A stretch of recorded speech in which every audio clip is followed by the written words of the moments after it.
sommes avec Pierre-Jean Luizard, historien, spécialiste du Moyen-Orient arabe, enfin connaisseur de l'Irak en particulier.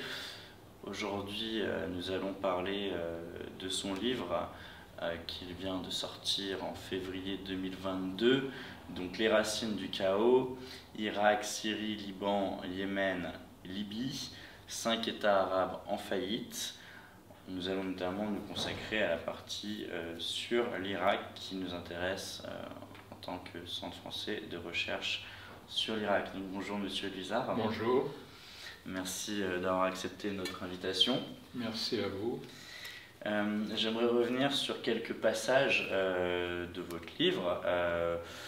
Et en fait, je pense que c'est un peu ce que vous voulez aussi dire à travers voilà, vos 5 chapitres Irak, Syrie, Liban, Yémen et Libye, c'est de montrer que ces États sont, avant d'être des États faillis, n'ont pas forcément une histoire qui leur permette aujourd'hui d'être aussi solides que l'on voudrait. Effectivement, il y a des points communs entre les 5 États que j'ai répertoriés comme étant des États arabes faillis, à savoir l'État irakien, syrien, libanais, yéménite et libyen. Et ces points communs ne s'appliquent pas à tous, ce qui montre qu'il n'y a pas de déterminisme en histoire, mais des tendances lourdes. Et ces tendances lourdes, je les ai identifiées à travers la genèse de chacun des États, qui se trouve être une genèse coloniale, mandataire en ce qui concerne l'Irak, la Syrie et le Liban, coloniale directement en ce qui concerne la Libye, puisque l'État libyen est une création italienne en 1912, et en ce qui concerne le Yémen, 1990, création d'un Yémen unifié, sur le modèle de l'État-nation qui s'avère être une faillite parce que, à mon avis, il est très difficile d'exporter des modèles, surtout quand on se retrouve dans des enjeux confessionnels et liés à des rassabiyas les plus diverses. Alors moi je voulais aussi vous poser la question de l'Irak d'avant 1920. Vous expliquez qu'elle n'a jamais vraiment existé sous ce nom, voire même sous ses frontières, ou alors il y a très longtemps, en faisant partie d'empires plus vastes. Finalement, est-ce que cet État il avait un sens avant sa construction voulue par les Britanniques? Alors l'Irak était effectivement une marche ottomane. C'était un pays jusqu'à la Première Guerre mondiale qui voit la fin de la domination ottomane très pauvre et très sous-développé.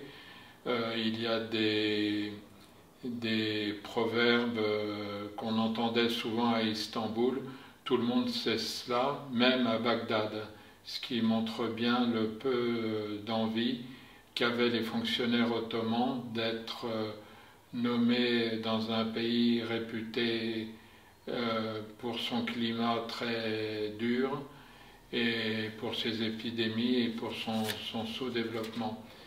Donc il n'y avait pas de sentiment national irakien.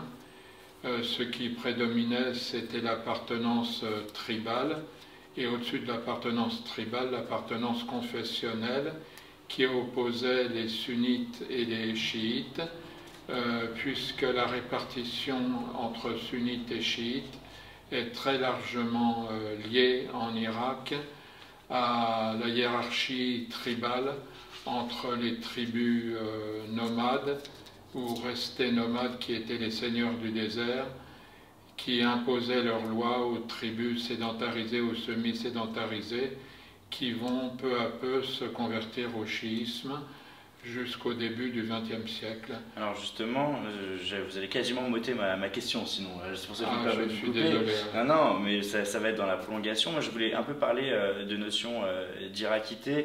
À un moment donné, vous parlez donc justement de la domination des sunnites sur les chiites, alors que justement les sunnites aujourd'hui c'est 20% de la population environ, les chiites vous l'estimez à 55%. Et si on revient justement en arrière, vous évoquez à un moment ce problème de nationalité. En disant, bon, les sunnites, parfois même pas irakiens en quelque sorte, de nationalité ottomane, arabes, sunnites, ottomans, pouvaient obtenir cette fameuse nationalité irakienne, quand des chiites, parfois présents depuis des générations, mais chiites, n'arrivaient pas à obtenir cette nationalité, voire étaient, vous dites, considérés d'un rattachement iranien.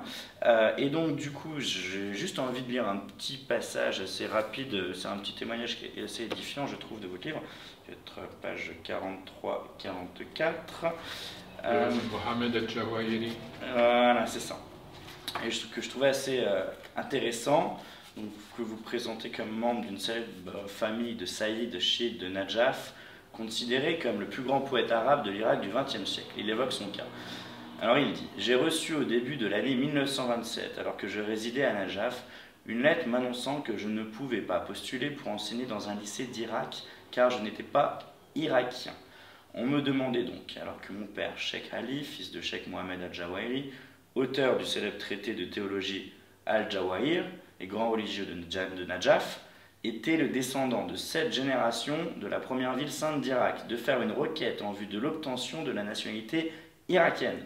J'ai visité la plupart des pays arabes ainsi que d'autres pays dans le monde, mais je n'ai trouvé nulle part un tel scandale, à savoir que des citoyens puissent devenir des étrangers dans leur propre pays. Est-ce que là aussi on n'a pas en fait un exemple type de pourquoi l'Irak ne se retrouve pas dans un pays, en fait, dans une mentalité d'irakité, un peuple, une nation, quand en fait depuis l'origine on a un souci d'intégration de sa majorité. Alors, ce qui frappe, c'est l'absence de toute notion concernant l'idée de nation, qui est une idée européenne et donc d'État-nation. Il y avait un fort sentiment d'arabité, alors roba, mais qui ne se conjuguait nullement en nationalisme arabe, puisque si on se réfère à l'histoire, le nationalisme arabe a été encouragé par les Britanniques à travers la famille du shérif Hussein de la Mecque et à travers la révolte arabe. Mais nous sommes là en Irak et il n'y avait aucune notion de ce que pouvait signifier être une nation. Et quand on a demandé en 1918-1919 aux Irakiens sous occupation britannique leur avis pour savoir quel type d'État dans lequel ils voulaient vivre, ils ont tous répondu dans un Irak indépendant, islamique et arabe, s'étendant depuis Mossoul jusqu'à Bassora, et un État constitutionnel, puisqu'il faut le rappeler, les chiites avaient pris majoritairement fait et cause pour le constitutionnalisme religieux. Donc il y a eu des importations de certaines idées européennes comme la Constitution qui ont prise, mais en revanche, l'idée de nation se limitait à des membres de la hiérarchie militaire qui avaient fait ses études dans les académies ottomanes à Istanbul ou à Salonique et qui avaient pour certains d'entre eux côtoyé Mustafa Kemal, donc qui avaient appris à raisonner selon des termes européens de nation et d'État-nation. Mais encore une fois, cette notion était totalement absente en Irak même, puisque des officiers comme Jafar el-Askari, le fondateur de l'armée irakienne, et quelques autres avaient choisi d'aller rejoindre la révolte arabe patronnée par les Britanniques, alors qu'en Irak, nous étions dans un pays Je ne parle pas du Kurdistan, hein, qui a été rattaché par la force en 1925, mais nous étions donc en Irak, dans un pays majoritairement arabe, mais sans sentiment nationaliste arabe. Et alors on reviendra sur la question kurde après. Et donc, puisqu'on est sur un pays donc, construit en grande partie et voulu par les Britanniques, est-ce que l'Occident ne s'est pas pris aussi à son propre piège avec, on va dire, si on regarde maintenant avec un recul d'un siècle? Alors je vous dis ça, pourquoi? Parce que donc, on parle de l'État irakien, donc fondé en 1920 par les Britanniques, voulu sous la domination des Arabes sunnites, qui finalement cet État va s'effondrer avec le régime de Saddam Hussein, même si on peut pas, il y a eu la monarchie avant, etc. Hein, mais pour résumer sur un siècle, en 2003, et l'Occident qui doit se tourner cette fois vers les Kurdes et les chiites, communauté proche de l'Iran, et vous dites même, page 59, cela ressemblait fort à la quadrature du cercle.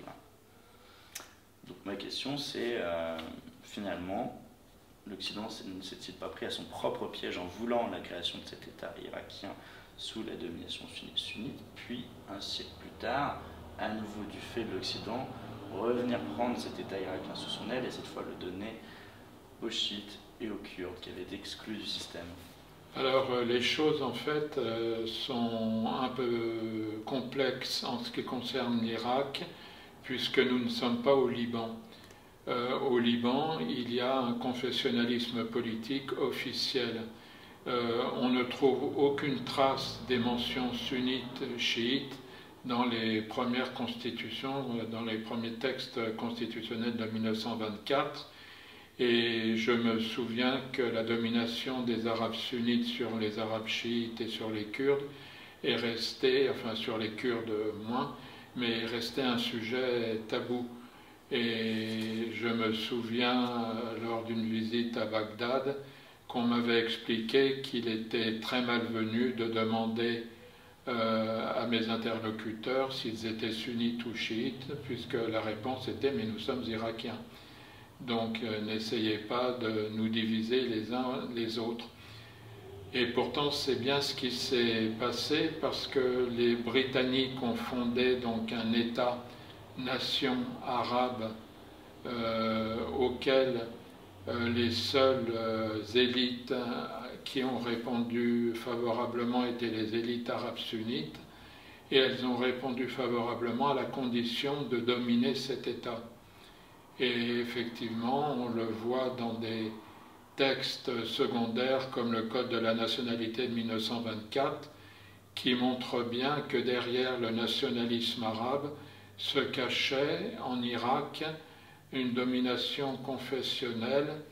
Et d'ailleurs, les dirigeants religieux chiites ne s'y sont pas trompés, puisqu'ils se sont opposés les armes à la main lors de la révolution de 1920 et par un appel au boycott des élections sous régime d'occupation étrangère, et qu'il a été possible pour les Britanniques d'installer les institutions irakiennes qu'une fois exilés les grands ayatollahs vers l'Iran en 1922-1923. Donc c'est quelque chose qui était inavoué. Et je me souviens quand j'ai commencé à la fin des années 70 mes études sur l'Irak, j'étais le seul à l'époque à trouver une signification confessionnelle à des phénomènes qui se présentaient comme politiques. Par exemple, j'avais fait une sociologie des partis politiques irakiens, parti communiste et parti basse, qui montraient très bien comment la lutte confessionnelle entre sunnites et chiites a connu une parenthèse de plusieurs décennies, mais qui n'a pas abouti à une réconciliation sur une base politique, mais au contraire à une exacerbation de la haine entre sunnites et chiites. Et du coup, cette exacerbation de la haine va peut-être connaître un pic, si je ne dis pas de bêtises, entre 2004 et 2008, guerre confessionnelle entre chiites et sunnites, avec l'exclusion notamment des membres du parti Baas de toute vie politique et militaire en Irak, ce qui va amener une radicalisation d'une partie notamment d'anciens cadres de l'armée de Saddam Hussein qui vont se tourner vers le radicalisme religieux et donc Al-Qaïda, puis le parti État islamique. Est-ce que cette cassure pour vous, elle est aujourd'hui définitive entre les chiites et les sunnites? Alors la cassure entre sunnites et chiites, il faut rappeler que l'Irak abrite 4 lieux saints chiites parmi les plus importants, Najaf, Kerbala, Samarra, et puis on peut y ajouter le cas d'Emiyeh.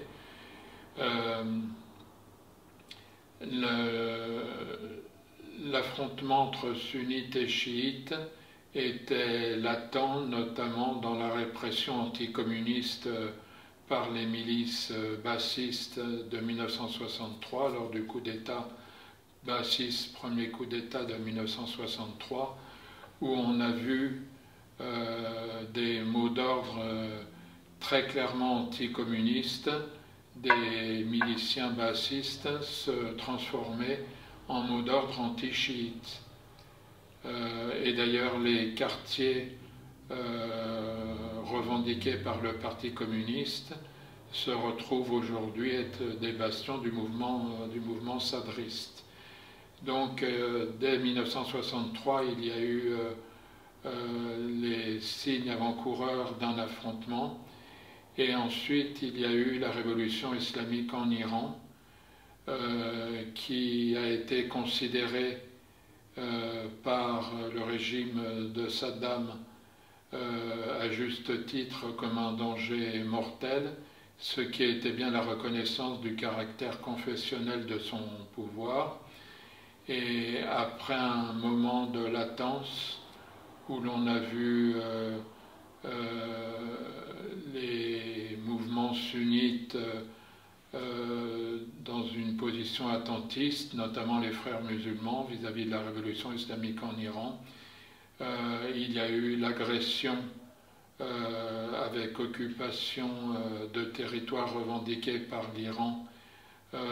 C'est donc la première guerre du Golfe qui va aboutir à un divorce sans précédent entre les deux communautés, puisque contrairement à une propagande officielle, beaucoup de chiites ont soutenu la révolution islamique en Iran et se sont retrouvés combattre leur propre pays côté iranien. Il suffit de se rendre au cimetière de Behesht Zahra à Téhéran pour voir que sur des centaines de mètres, on a des tombes de moudjahidines chiites nés à Najaf, à Kerbela, à Kadoumieh et dans les grandes agglomérations chiites pour s'en persuader. Et donc ça a été la première guerre qui a fait plus d'1 million de morts, qui a opposé les deux communautés et qui a annoncé des événements tragiques qui ont suivi, qui se sont enchaînés même, on peut le dire. Est-ce qu'on pourrait considérer aujourd'hui les milices du Hachach-Sha'abi proches de l'Iran comme les descendantes irakiennes de ces moudjahidines morts pour l'Iran contre leur propre patrie, l'Irak? Est-ce qu'il y a un risque aujourd'hui, est-ce que le risque existe de voir ces milices se retourner contre leur propre pays? Il est vrai que la place de l'Iran en Irak est très particulière. Je rappelle que l'Iran est le seul pays au monde à se définir à travers son État comme un État chiite duodécimain, ce qui n'est le cas d'aucun autre pays en dehors de l'Iran. Et donc l'Iran a une influence religieuse et culturelle très importante en Irak, notamment dans l'architecture. Il suffit de se rendre dans les villes saintes pour voir l'influence iranienne prépondérante. Mais cette influence, à la suite de la reconstruction d'un nouvel État irakien chiito-kurde, a abouti à une division au sein de la communauté chiite elle-même entre pro-iraniens et anti-iraniens, et l'incapacité du nouvel État irakien sous occupation britannique à résoudre des questions liées aux prérogatives élémentaires d'un État, comme l'approvisionnement en eau potable, en électricité, la mise en service d'un système d'égout, etc., a persuadé nombre d'Irakiens chiites que l'Iran soutient le système dont ils sont les victimes.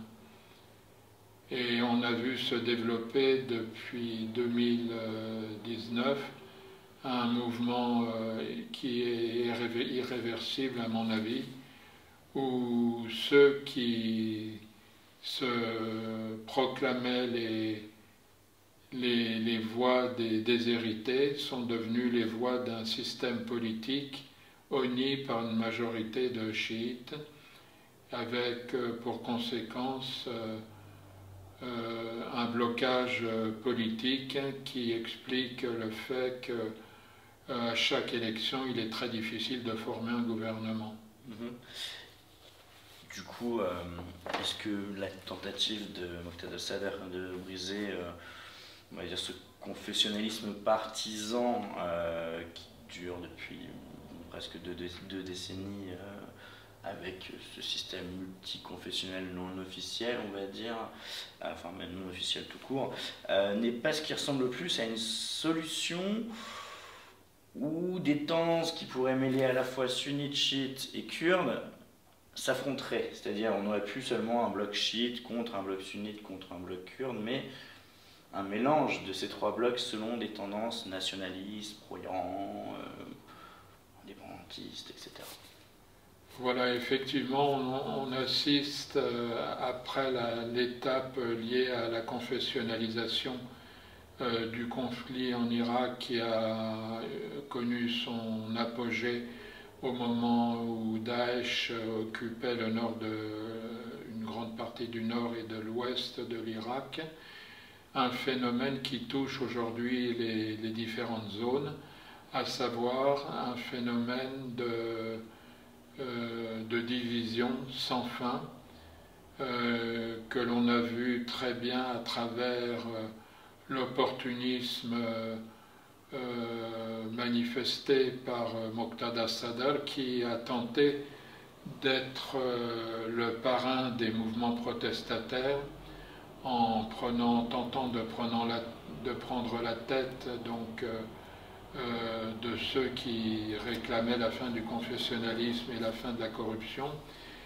Mais on a très vite vu que le système emprisonne ceux-là même qui le dénoncent le matin, puisque une fois les résultats des élections connus et les bons résultats des listes sadristes officielles, il n'était plus question de boycott des élections. Et Moqtada aujourd'hui joue le rôle d'un faiseur de roi, où il prétend s'opposer au bloc pro-iranien, mais il a perdu de ce fait, de son implication dans la politique irakienne et de son opportunisme, tout crédit chez ceux qui, à un moment donné, avaient vu en lui un chef potentiel pour le mouvement de protestation. Donc ce qu'on voit chez les chiites, on le voit chez les Kurdes, on le voit chez les sunnites, où il y a un mouvement de division sans fin, sociale, mais aussi régionale, où l'on voit par exemple le parti islamique irakien proche des frères musulmans, revendiquait l'instauration d'une zone arabe sunnite à l'image de ce que les Kurdes ont pour leur part. Et alors du coup, par rapport à ce que vous disiez, on a évoqué, on a survolé, on va dire, le mouvement d'octobre 2019 et la tentative de s'émanciper du confessionnalisme de Muqtada al-Sadr. À un moment donné, il est page 75, vous en parlez un petit peu, en quelques lignes, en parlant donc du mouvement de Tishrin d'octobre 2019, je crois qu'il y a plus d'1 million de personnes, jusqu'à 1 million de personnes descendent dans la rue à Bagdad, si je ne m'abuse. Oui. Vous dites car c'est bien là la force et la faiblesse du mouvement mu par les réseaux sociaux et le téléphone. Aucun dirigeant n'en émergea de ce mouvement. Cela le préservait de toute récupération d'un côté, mais le privait en même temps de toute traduction politique. Les portraits des nouveaux premiers ministres ou des candidats présumés étaient systématiquement barrés d'une croix rouge par les manifestants. Conscient du désespoir de ses partisans, Muqtada al-Sadr a de nouveau lancé un appel au boycott des élections législatives prévues en octobre 2021. On sait ce qu'il est advenu de ces tentatives précédentes de s'émanciper du piège du confessionnalisme. Aucun changement. Et depuis ces fameuses élections législatives d'octobre 2021, un blocage politique donc, a priori toujours aucun changement. Oui, il y a beaucoup de ressemblances entre le Liban et l'Irak. Ce que je tente de faire valoir dans mon livre est que le confessionnalisme politique, qui accorde à chacun des postes et des fonctions sur la base de son appartenance communautaire et non pas de son appartenance à un parti politique, est un piège. Il est très facile d'y rentrer, mais il est pratiquement impossible d'en sortir pacifiquement. Pour quelle raison? Parce qu'il phagocyte toute la classe politique et rend impossible tout mouvement de réforme, puisque s'engager sur les réformes signifierait accepter perdre le pouvoir, avec tous les avantages que le pouvoir accorde dans ce type de système en termes de corruption et d'autoprotection aussi. On n'a malheureusement pas trop eu le temps d'aborder la question kurde, avec, on peut quasiment parler d'un État semi-autonome, ou en tout cas fédéral aujourd'hui, et donc finalement 3 blocs assez distincts en Irak. On peut parler aussi d'héritage du tribalisme, comme vous en avez parlé en début d'interview. Le titre de votre livre, il est évocateur, les racines du chaos, l'Irak, du coup, la Syrie, le Liban, le Yémen, la Libye. Ces pays qui sont au bord du gouffre, ou finalement qui sont déjà dans le gouffre, est-ce que ce sont des pays plus largement qui ont un avenir? Parce qu'en fait, par exemple, vous interrogez, ce sera ma dernière question avant la fin, vous dites dans le dernier paragraphe sur l'Irak, vous le titrez « Sauver l'État irakien tel qu'il est, est-ce la solution ?» Mais en fait, aujourd'hui, que ce soit l'Irak ou ces pays, est-ce qu'ils ont encore un avenir, tout simplement? Ou comment, aujourd'hui, on peut redécouper, enfin, ils peuvent, les peuples de ces pays, peuvent tenter de redécouper leur propre territoire pour que ça marche? Ou qu'est-ce que vous analysez, vous, là, par rapport à tout ça? Alors, je fais d'abord un constat du fait que les acteurs concernés, à savoir la société civile d'un côté comme la classe politique de l'autre, n'ont pas les moyens de réformer le système qui n'est pas réformable. Cela signifie que, contrairement à ce que font les chancelleries occidentales qui, lors des voyages officiels, mettent en avant la nécessité de renforcer la souveraineté de l'Irak, à mon avis, c'est peine perdue, car le système politique ouvre la voie aux ingérences étrangères de façon structurelle. Et ce ne sont pas les élections, on le voit, qui peuvent résoudre le problème, mais une remise à plat à travers un référendum libre, sur les frontières et la forme de l'État que les Irakiens souhaitent pour y vivre. Très bien, Monsieur Lizard. Écoutez, je vous remercie pour votre intervention et ces Merci quelques à mots. vous. J'espère que ça donnera envie à notre public de lire votre livre passionnant, malheureusement un peu tragique quant au destin de ces 5 pays. Merci à vous.